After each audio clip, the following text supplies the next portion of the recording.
హిందువుల తొలి పండగ ఏదో తెలుసా? మరి హిందువుల తొలి పండగగా ఉన్న ఏకాదశి గురించి ఈరోజు తెలుసుకుందాం. హిందువుల తొట్టతొలి పండుగగా తొలి ఏకాదశిని పేర్కొంటారు. హిందువుల ప్రధానమైన పండుగలకు తొలి ఏకాదశితోనే శ్రీకారం చుడతారు.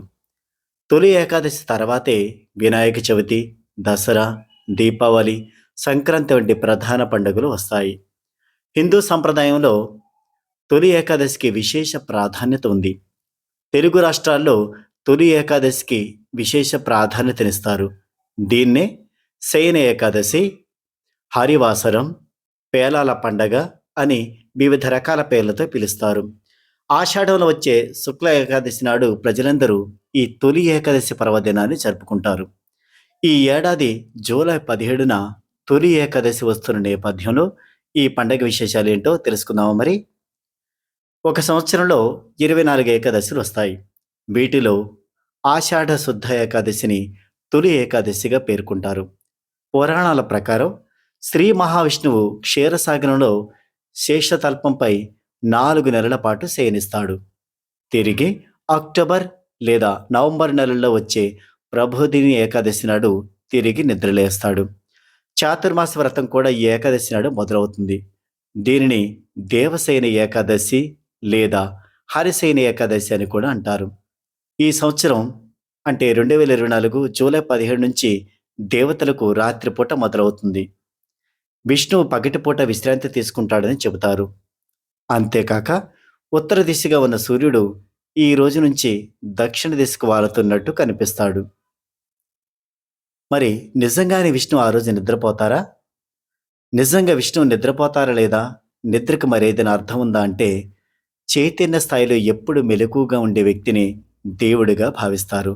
అలాంటి పరిస్థితులు ఎప్పుడు మెలకువగా ఉండే భగవంతుడు అంతకాలం ఎలా నిద్రపోతాడు? అంటే దీనిలో దాగి ఉన్న రహస్యం ప్రజలు సాంప్రదాయ ఆచారాలను అనుసరించి వారి జీవితాన్ని కాలానుగుణంగా ఏర్పాటు చేసుకోవాలనే ఉద్దేశంతో పెట్టినవి.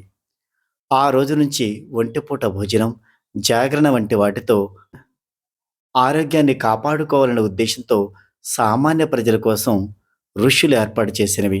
నిశ్చితంగా ఇది ప్రకృతిలో జరిగే మార్పులకు సంకేతంగా చెప్పవచ్చు. తాళజంగుడు అనే రాక్షసుడి కుమారుడు మొరాసురుడితో యుద్ధం చేసిన శ్రీ మహావిష్ణువు అలసిపోయి శయనిస్తాడు. దేవదేవుడు యోగనిద్రలో ఉండడం అదునుగా భావించిన దానవులు దేవతలపై విజృంభించారు. దీంతో దేవతలు భయపడి వైకుంఠధామానికి పరుగులు తీయడంతో భగవానుడి శరీరం నుంచి ఉద్భవించిన సత్వశక్తి దానవుల దాష్టీకాన్ని కట్టడి చేసింది. యోగ నిద్ర నుంచి మేలుకున్న పరంధాముడు ఆ శక్తికి ఏకాదశి అని పేరు పెట్టాడు. ఆమె సమయస్ఫూర్తికి సకాలంలో సహకరించినందుకు సంతోషించిన శ్రీ మహావిష్ణువు ఆ కన్యను వరం కోరుకోమనగా తాను విష్ణుప్రియగా లోకంలో పూజలు అందుకోవాలని కోరుకుందట. అప్పటి నుంచి ఆమె ఏకాదశి తిథిగా వ్యవహారంలోకి వచ్చింది. ఇక వ్రతం ఆచరించే విధానం. ఈ వ్రతాన్ని ఆచరించవలసిన వారు దశమి నాడు రాత్రి నిరాహారులై ఉండి ఏకాదశి నాడు సూర్యోదయానికి ముందుగా కాలకృత్యాలు తీర్చుకొని శ్రీహరిని పూజించాలి. ఆ రోజు మొత్తం ఉపవాసం ఉండాలి. అసత్యమాడరాదు, స్త్రీ సాంగత్యం పనికిరాదు, కాని పనులు దుష్ట ఆలోచనలు చేయకూడదు. ఆ రోజు రాత్రంతా జాగరణ చేయాలి. మర్నాడు అనగా ద్వాదశి నాడు ఉదయాన్నే కాలకృత్యాదుల అనంతరం శ్రీహరిని పూజించి నైవేద్య తాంబూలాలు సమర్పించి భోజనం చేయాలి. అన్నదానం చేయడం చాలా మంచిది. అలాగే ఈ వ్రతం ఆచరించేవారు మాంసాహారం తినకూడదు. అదేవిధంగా మంచంపై శయనింపకూడదని పురాణాలు చెబుతున్నాయి. మానవ జాతిని ఉద్ధరించడానికి సాక్షాత్ శ్రీహరే ఈ ఏకాదశిని ఏర్పాటు చేశాడని, ఈ వ్రతాన్ని నియమనిష్టలతో ఆచరించిన వారు సమస్త వ్యధల నుంచి విముక్తి పొందగలరని, మరణాంతరం వైకుంఠ ప్రాప్తి లభిస్తుందని పద్మపురాణంలో పేర్కొన్నట్లు పండితులు చెప్తుంటారు. తొలి ఏకాదశి రోజున పిండి దీపం పెట్టాలి. ఈరోజు పేళాల పిండి తినడం ఆచారం. ఉపవాసం ఉండేవారి నియమాలు యథావిధి. అలా కాకుండా కొన్ని ప్రాంతాల్లో తొలి ఏకాదశిని పండుగలా జరుపుకునే ఆచారం కూడా ఉంది. రైతులకు కూడా పండగే.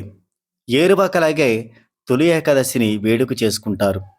అతివృష్టి, అనావృష్టి లాంటి ప్రకృతి వైపరీత్యాలు చోటు చేసుకోకూడదని, పైరుకు ఏ రకమైన తెగుళ్లు సోకకూడదని, ఇతరత్రా ఏ సమస్యలు ఎదురవ్వకూడదని దండం పెట్టుకుంటారు.